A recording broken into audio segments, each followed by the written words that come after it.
welcome to Deals with Heels, where female entrepreneurs thrive. I'm Debra. And I'm Christina. And welcome. We have a special guest in the studio with us today, Sybil Hale. Welcome. Thank you. Sybil is a networking champ, so she is perfect guest for our networking series, don't you think? Oh, absolutely.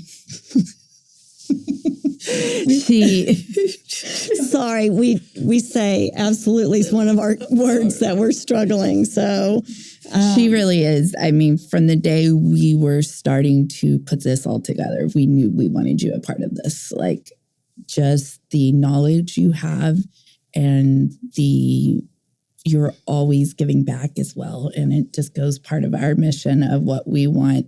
And we're so happy to have you here today. I'm very honored. I was very, very pleased when you called. It's like, I would love to. I don't know what value I can bring, but love to share whatever I can. It's one of those things when it does come to networking, I feel you are such a freaking rock star. I mean, like how you are able to fit so much into your day and your time, but still do it so effortlessly.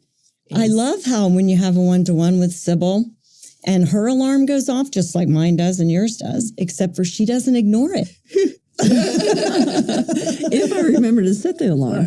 Well, this is true, but you were always good when we were having one-to-ones. But so Sybil owns Pros Make Ready, which is is it disinfecting? Is that what you call it? Sanitizing. Yep. I was always like, I know what you do, but the terminology.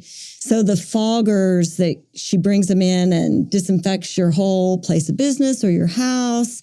And the great thing is it does help with COVID and all of that. It kills, what, 98%? 99.9. Oh, even better. Even better. Does it get rid of dust and stuff too? Actually, when we do we have a long-term option that kills the germs and the viruses, allergens, odors, mold, and mildew, and it does grab the dust. So yes, there is an option for that. I thought there might be because some of the whole house purifiers that attach to your central heat and air have a little bit of that dust. They suck it through. You got to change your filter a lot more, which sometimes isn't. But it's got to go somewhere. Right. It does. It does. So anything that makes me have to dust less, I'm a fan of. All right. We'll talk more afterwards. Okay. Yes. And then she also owns Mix and Mingle networking business. So. She founded that networking group that has grown significantly, and we're going to get in depth and ask her lots of questions about it in our Rise Queens Rise section, which we're getting pretty close to walking into. So anything else before we start? I don't think so. Let's dive right into it and get down to these questions, guys. I'm excited. Well, time management in networking seems kind of a silly thing to talk about, but it is a place that Christina and I both make mistakes. And I mean, I train in time management for salespeople. And when my momentum hit, I lost all form of knowledge and practice. And I had several people that wanted to schedule appointments, and it was exciting. And so I just scheduled them all, and I do custom strategy. And so I didn't leave myself any time to think or to actually do the work. So it's important, I think, for people to understand that there's a method to doing it and doing it better and finding their own way. And well, I'm just a tiny bit different. I go anytime I don't have something, and then I get so busy from going that it's like, oh, I need to basically balance out that business and the networking. So then it's like when I slow down, I still keep that balance. I definitely had to do that as well. I had to pare back. Once my momentum hit, I had to pare back, and I had to reschedule appointments and pare back quite a bit. Just those couple of weeks where I went, what are you doing, Debra? You're out of control. So tell us a little bit how you got into Pros Make Ready. 100% God. Well, that's usually what it is. We have only known each other about 6 months. We met at a Mix and Mingle, the first Rose Creek. Yes. The very first Rose Creek That one. is so exciting. I love hearing that. And we hit it off so much that... And we had our one-to-one, and that's, I mean, we didn't talk about this not in the slightest. Not a lot. We really didn't. We just really clicked. But All right, tell us, how did God help you bring about Pros Make Ready? Well, I started back in 93 with a housekeeping service is what we started as. So 30 years ago. And about 19 years in, some things went a little crazy. I had a girl, it was a no-call, no-show. And when I was out of the country. So when I came home, I confirmed, and she went down and filed unemployment. Well, she was a subcontractor. You cannot get unemployment, wow. But they gave it to her. So it changed my whole business. And so at that point, my CPA said, close it down, start under another business or another name and do things differently. When I started, I was 24 years old. I didn't have any legal advice. I didn't know what I was doing. I was just start a housekeeping service. I had some people talking to me and they're like, that's what you should do. And I'm like, oh, that's not what I want to do. But then the more I was talked to about it, it's like, hey, you can make enough money to make kind of like a RN. Mm-hmm. And you can work the time that you want to work. And I'm like, okay, win-win. I already had 2 kids at the time. It's like, okay. And I was married and it was like, perfect. So it was just one of those things. So when everything went a little haywire, I decided at that point to give 4 girls that I had 7 people working for me at the time. Mm-hmm. And so I gave 4 of them clients and customers and said, thrive, grow. I don't want anything for it, but take care of them and I'll show you how to do a business. And then the other 3 people, they were too new with me. I couldn't do anything for them. At that point, I never took on a new client and decided I would take care of the clients until, they started filtering off. Well, the type of business we had was a very detailed cleaning service, and it's hard to find that. And we were reliable. We did an excellent job. We were OSBI checked. I mean, there was all that stuff. So we didn't have a hard time with having clients. Well, I couldn't get rid of any clients. And so it was like, okay, I've got too much on my plate. I need to let some of them go. So probably about, I don't know, let's fast forward into it because that was in 2012. So probably about 2000 and maybe 16-ish, I semi-retired it and kept my clients over 89 to 102. Oh, my goodness. Yep. And my goal was as they go home or to a home, I am done. I still have 3 clients that I clean for today. Now, This was 2012 that I tried to get out, right? And I still have 3, and 2 are in their 2 are 95, and 1's in their 80s. And one of my 95-year young client, I've had her for 30 years as of August. Oh my I tell you that because I want you to know my heart. I love people, and it's too hard for our older generation to have to make a change, right? And so it was like, I'll stick it out to the end, and we'll just go from there. So whether I go first or you go first, we'll stay together. So that's why I'm still doing it. I'm done. I don't do housekeeping anymore, okay? So in August of 19, my husband went through a midlife crisis, meltdown type of situation. It was a very, very hard time. But I'm super grateful for it because it made me hit my knees. And when hitting my knees, I felt like I woke up and it was like, you know how to clean, you know how to manage people, you know how to run a business. Why are you not using the tools in your hands? And I'm like, God, I don't think you heard what I asked for. I don't want anything to do with cleaning. I want something totally different.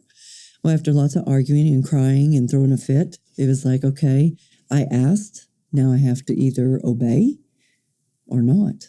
And it was like, okay, you answered, so I'm going to obey. And even at the point of accepting it, I was like, God, you know this is not what I want. I want something totally different, but I'm going to do it because I know this is of you. And so I know that it's going to succeed as long as I obey. But again, you know I don't want this. Just make sure, make a note. Let's put that on that. One of the things that Christina and I were even talking about today is that when you're manifesting and you're praying and you have the end goal, don't be surprised when your life gets turned completely upside down and it doesn't seem like you're getting what you asked for, but those are just steps along the way. 100%. And so be careful what you ask for. Most certainly. It definitely, I know. You have to heal from that. I mean, that's the most important thing is you're given these lessons, you're giving these paths to learn and grow, heal from it, and use that for the strength that you need for your new things and clearing out so new abundance can come into your life. And sometimes it's in very unexpected ways because, believe me, I did not want to organize people, did not want to organize. Your Virgo moon took over and she's so good at it. I mean, I have this hutch that has like my grandma's dishes and different stuff in them. And my house I sold had a lot of built-ins. And so I bought this little hutch when I sold and moved. And I got rid of like 3 things out of it, and that's it. it had stuff stacked, nothing was displayed, and it is just beautiful now. It's all organized. I look at it, I said, that's kind of how I had it in there, but no. There's my stuff's put away, not organized. So, but what I know, because I've lived it, is that if you are not on your right soul path, God, the universe, whatever that is for you, will screw up your life royally in order to get you there. And I'm grateful to be on the other side. Amen. Yeah, for sure. So tell us a little bit more. So you kind of just thought outside the box. I mean, I know her mix and mingle story. Yes. But no, just on ProMate. So what grew that just so phenomenally that you now have? Well, we launched October 15th of 19. Mm-hmm. Oh, COVID. Pre-COVID. That is a God thing. That's 100% a God thing. The end of February, 1st of March. He gets all the credit. I had no idea that was coming. And if I think back to it, it's like, if I didn't listen, where would I be today? Absolutely. I am so grateful that I listened, even though You did. I just tell people, if you ask for something, if it's definitely not what you want, do it. Do it. Because it's a stepping stone to what you want. It led you to start Mix and Mingle, which I think might be your calling. That might have been the end result that you had to get to, but you couldn't have done it if you wouldn't have taken that step that you didn't want to do and been open-minded. So tell us the story of how Mix and Mingle came about. I had a friend, Rebecca Trimble, and she had reached out and said, hey, I want to start a networking group teaching people how to network, and you're a networker, so how about we do one together? And I'm like, I wished I could. I just can't. I said, I really got to focus on Pros Make Ready. I got to build that business. But I hooked up with another influencer in the city. I said, go talk with her, and together you guys will come up with something. So they came up with OK Connect. At that first meeting, at the end of the meeting, they had mentioned, go ahead and set up a lunch date with a couple of people in the room. So I did. And I got to looking around the room. There's 39 people in the room, and I knew everybody in the room. So I started going around just saying, hey, we're all going to Whipped for our lunch. You're welcome to join us if you want. 38 people showed up. 38 people showed up. I was blown away. I had no idea that would happen. So everybody, number one, came to buy their lunch to support the establishment, right? Mm-hmm. So we're in the back room, and I'm like, guys, do you see the power in this room? We have to go around and do a 1 minute. So we did a 1 minute, and after it was over, everybody's like, are you going to do this again? And I'm like, well, I don't know. Would you come? And they're like, yeah. And I'm like, okay, how about next week? They said, no, wait. If we're going to do anything at all, this will be a once a month. And that's how it all started. And so how many meetings are there now? We have 17 right now. 17 chapters. What are the perimeter marks? So you go to Guthrie. They're all over the place. Yeah. So Guthrie's as far north. West would be Yukon, Mustangish area. South, we go as far as Tri-City, and then east all the way out to Shawnee. Yeah, Shawnee. Mm-hmm. They had the big storm down there, so that was perfect timing for that. It, I'm sure, helped all of those people down there looking for business. So yeah. Plus, we always have a nonprofit that we give back to. Yes. So that makes it really nice too. My client meeting I had this morning, I need to talk to that Hard Luck Auto guy. I got his card, but he's awesome. Yes, my desk. I love Adam. It's my desk. Actually, is your desk not organized? Oh, Christina, I think we have a job here. I know, right? I tell her all the time. It's one of those that I know, though, that with her executive function, if I go in there and organize it too much, she's probably going to be like, Christina, where is everything? I organize in piles. Well, everybody has their way. Yeah. Yes. Yeah. So with this episode, I really want to know so let's say you've gone to the Mix and Mingle, you get the emails. What do you feel that you succeed in the most when it comes to looking at those one-on-ones? How do you establish, okay, who am I going to really try to seek out of this email list to go have that one-on-one to get to know better? And for the listeners out there, at every Mix and Mingle, there's a QR code, and you scan that and add your information, and then they send out the entire list of people that do that there to the attendees. So it's a great thing. And sometimes there's always 50, And so that's a good question. How do you decide? Well, believe it or not, we'll give away a little tip or trick here. Automation. Okay, so when I first started, I would make phone calls to everybody that was brand new. And then I would make phone calls to the regular people and just say, hey, thanks for coming. The new one's like, hey, I hope you found some value, made some new connections, love to sit down and get to know you better. And that's when I'd set up the one-to-one. So you just try to set it with everybody? Or did you cherry pick? I did not cherry pick at that point. Okay.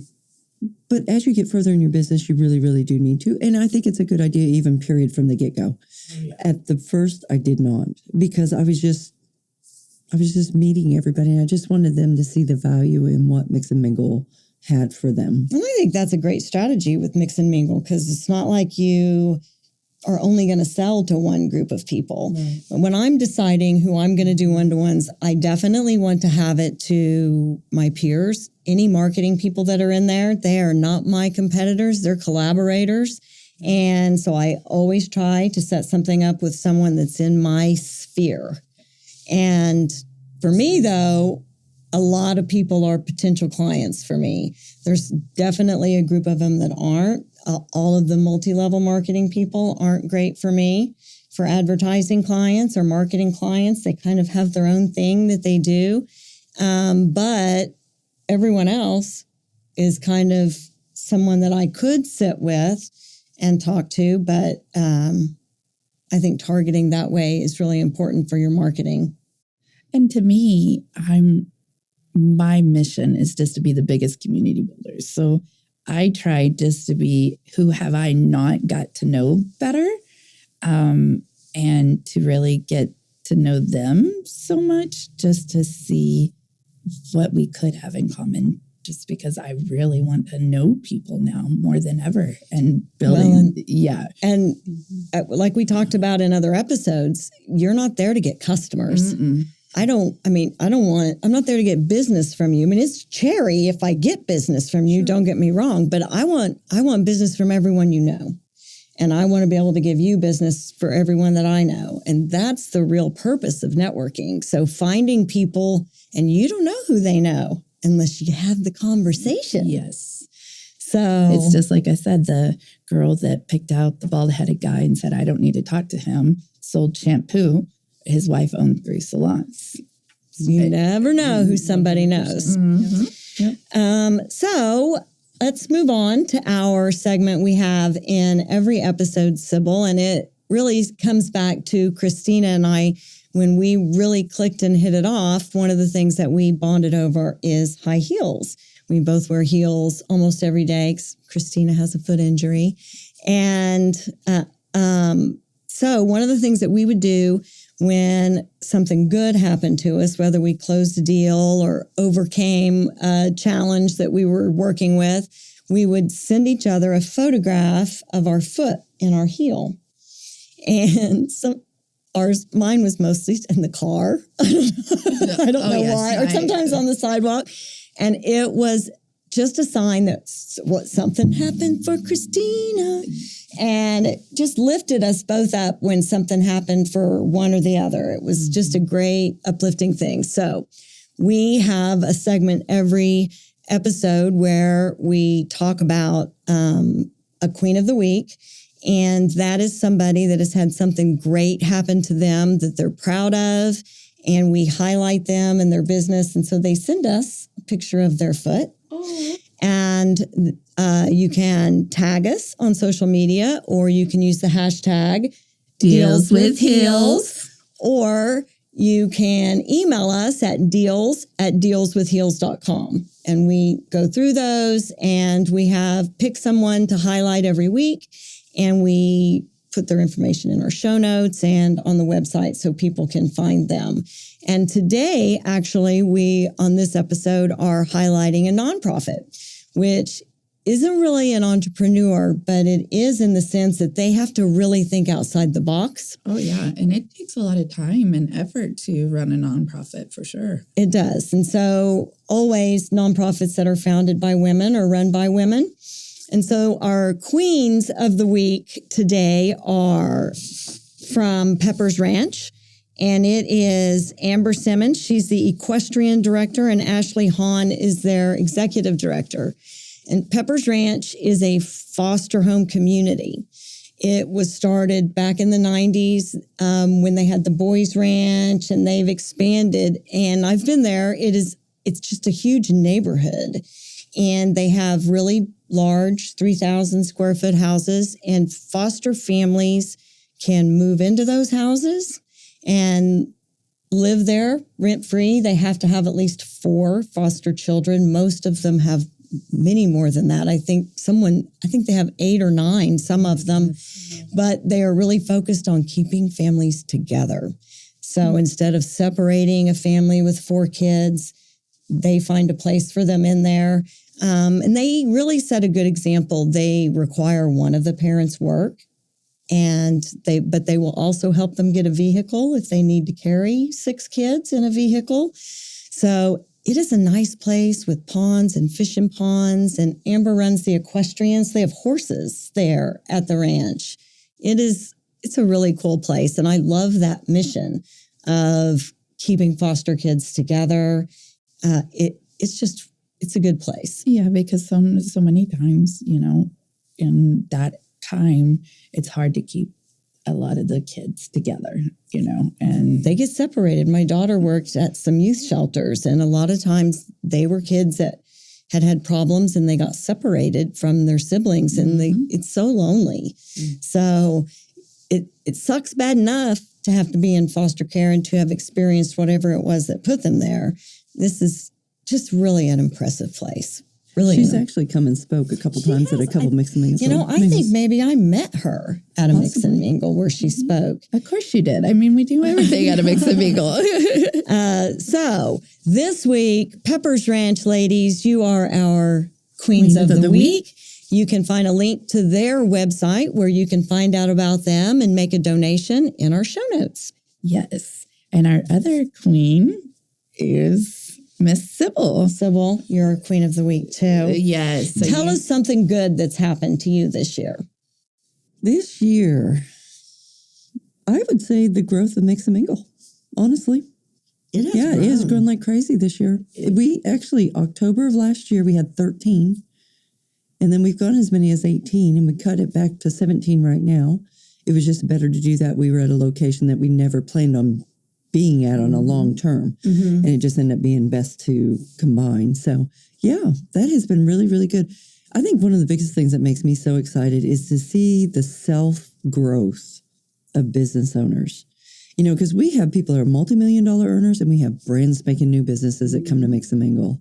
And it just fills my heart to see those small businesses. They need the connections so desperately, and they don't have the money to go out and spend. So by having those one-to-ones with one another, they get tidbits all the time and nuggets, and it really helps. I mean, I have personally seen that. Yes. One of our Queen of the Week from a few episodes ago, Boards by Kelly. Yeah. We met her at a Mix and Mingle. This is the first in time Rose Creek, actually. She was brand new business owner. So she has grown so much. Yes. And I have no doubt that's where it all started with me was a Mix and Mingle. So do you have plans to scale and expand to other states? Well, we have listeners in other states. Yes. So if someone's interested in starting a Mix and Mingle in another state, how should they go about starting that process? We have a website you can go to for more information, and we also have an email. So you can reach out either one of those 2 ways and say, hey, we're interested. I'll have a phone conversation and kind of find out where they're at. We're not to the point of going to a new state just yet. We are looking at that. It will probably happen next year. Which is only 3 months. Not even 2.5. Yeah. We're in 4th quarter. We had a business meeting this morning. That was one of the things. My goal was starting the first part, or maybe that first quarter of 24, going ahead and being ready to go to other states. But there's a lot of things now that this is a business that we need to have a lot of ducks lined up before we go. And scale. Yeah. Right. So we're getting a lot of stuff lined out when it comes to the admin part of it, but we need to get legal stuff also lined out more. Because when you do go further, you're going to have that many more people. We're not there. So we're and you got to have somebody to really make sure that it Manage is getting done and not like a tarnishing director that in name. charge or something. And we want to make sure that the mission continues and it doesn't get, altered. Yes. We're kind of running a little bit on time, but do you have some accountability tips to keep us accountable to our time management, which definitely I need, please?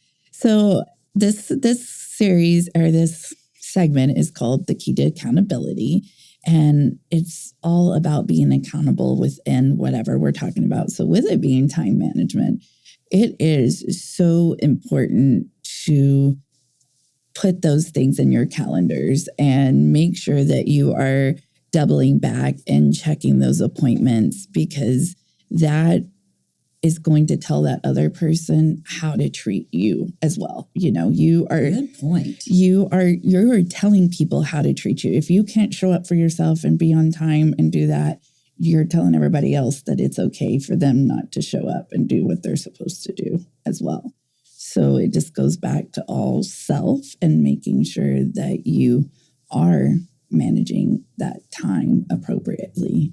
And, we're all running businesses here. So it's really important to make sure you keep up with that time. It is.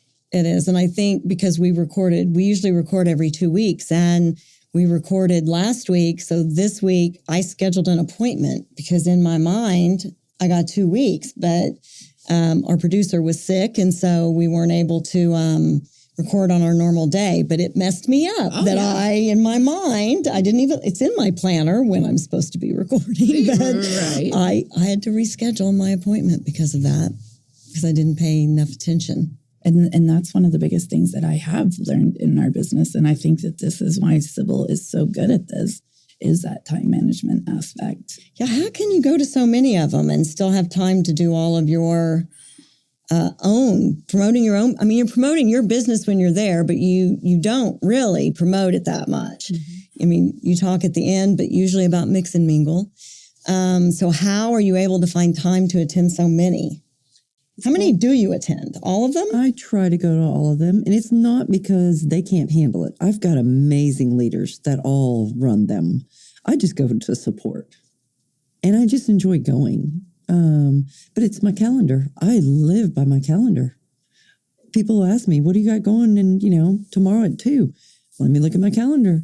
I mean, we're even talking about personal life. I got to look at the calendar. I do. So I do too, but I am because I have to spend a significant amount of time thinking a little bit about...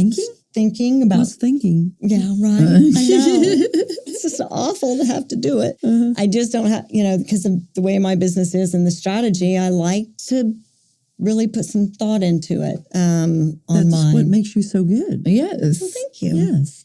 And like I told her, it's okay that you work at night. Just make sure that you're not having a 6 a.m. or you're having to get up super early the next day. So I am in the trading hours for dollars trap. I spent so much time in corporate America, I feel like I need to be at work by 8. Sometimes I work till 11 at night. And so you're not up at 8. And I feel guilty. I'm hard on myself about it. And so Christina has been helping me not be so hard on myself. And take a day off.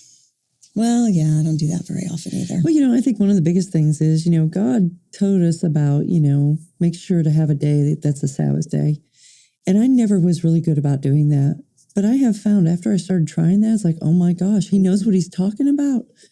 Everybody needs to have a Sabbath day. It doesn't matter what day it is. Mm-hmm. It doesn't have to be Sunday. Mm-hmm. But you need to have a down day of no work. That doesn't mean you don't do anything. I have to have my get ready day where for the week I like to have all my laundry done, all my stuff hung up, all my kind of meals planned. I don't pre-cook anything. Do you still do work during that time? Do you still answer the phone and work on the computer and stuff like that? No. Usually not. If I had a client call me that day, I would probably call them back or answer them just because why would they be calling me on a Sunday if it wasn't important? But I wish I could hold that boundary firm. I think when it comes to business, though, we are business owners, and I the same. If there's a job to go do, I'm going to go do the job. Yeah, It's hard not to, isn't it? We're at a point, we're all growing. Now, when we get to that point that we don't have to do that, that's another story. Yes, but right now, we're not quite there. No. Yes. Well, ladies, we've come to our end of our show. We're so grateful to have you, and we definitely want to talk about our sponsor. Yes. She has been our sponsor for our entire networking series, which we have one more episode left. Yes. And her name is Gina Hartwick. She has the largest CrossFit gym in Little Rock. Mm-hmm. She's has her own nutrition business. She does lots of affiliate marketing for sports apparel and workout stuff. And she is a CrossFit competitor. She actually did a competition this last weekend. Yeah. So did she win? She probably won.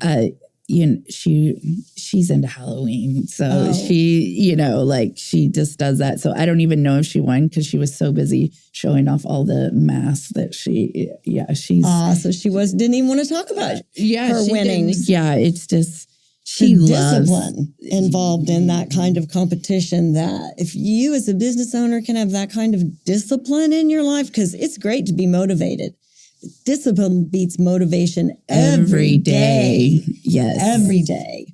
Being able to get up and do what you need to do, even when you don't want to. Even when it's cold outside, and I did not want to go to the gym this morning. My body's just like, no, you'll be okay. And you still win. I did still win, yes, because it's one of those things where I will refuse to let my mind control me, not me controlling my mind. That's right. That's right. Okay, what else? Where are we? So you can find information about Gina's gym, Above and Beyond CrossFit, at aboveandbeyondcrossfit.com. You can also find information and a link to that website in our show notes. Yes. So please take a look, support Gina. She's supporting us, and she is a badass female entrepreneur. We're so proud to have her as a sponsor, because what amazing. She has grown so much. She just got really serious about it 3 years ago. She has 65,000 Facebook followers in 3 years. Oh, yeah. She's always been the social media guru out of us. But it's one that when she tells herself she's going to do something, she does not stop at all. It definitely sounds like that to me. So also, I want to do a quick shout out. We have a really young fan. I think she's under 10 for sure. Yes. Yes, she is just the cutest. Her name is Lillian, and she lives in Colorado, and she watches us on YouTube. And I just wanted to do a little shout out for her, our youngest little fan. She someday is going to be a badass female entrepreneur. Yes. So thank you for listening, Lillian, or watching. And we hope that you have lots of great business stuff in the future. Yes. And she's adorable. She's really cute. Yes. And thank you so much, Sybil. We greatly appreciate you being on here. And you will find all of Sybil's links and websites in our show notes. We will have the Mix and Mingle. We'll have Pros Make Ready, sanitizing as well. And subscribe, download. We need individual listeners for meeting thresholds on our platform. So thank you very much for listening and for sharing and liking.